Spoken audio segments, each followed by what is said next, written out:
My fellow Americans, I come before you tonight as a candidate for the vice presidency and as a man whose honesty and integrity has been questioned. Now, the usual political thing to do when charges are made against you is to either ignore them or to deny them without giving details. I believe we've had enough of that in the United States, particularly with the present administration in Washington, D.C. To me, the office of the Vice Presidency of the United States is a great office, and I feel that the people have got to have confidence in the integrity of the men who run for that office and who might obtain it.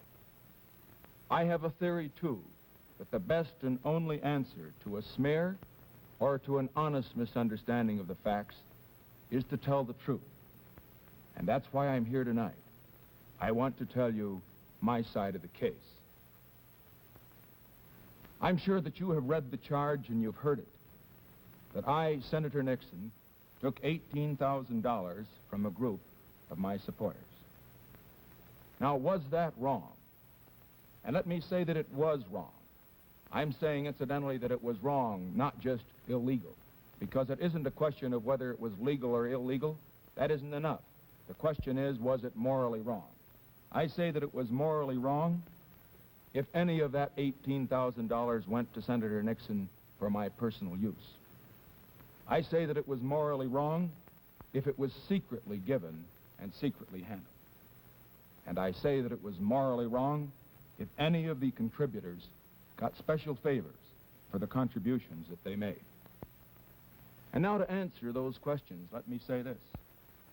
Not 1 cent of the $18,000 or any other money of that type ever went to me for my personal use.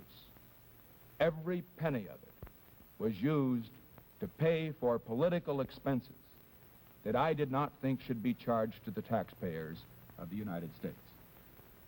It was not a secret fund.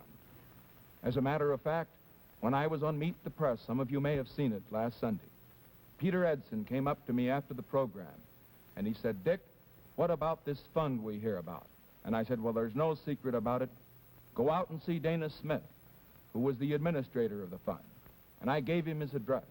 And I said, "You will find that the purpose of the fund simply was to defray political expenses that I did not feel should be charged to the government." And third, let me point out, and I want to make this particularly clear, that no contributor to this fund, no contributor to any of my campaigns, has ever received any consideration that he would not have received as an ordinary constituent. I just don't believe in that. And I can say that never, while I have been in the Senate of the United States, as far as the people that contributed to this fund are concerned, have I made a telephone call for them to an agency, or have I gone down to an agency in their behalf? And the records will show that, the records which are in the hands of the administration.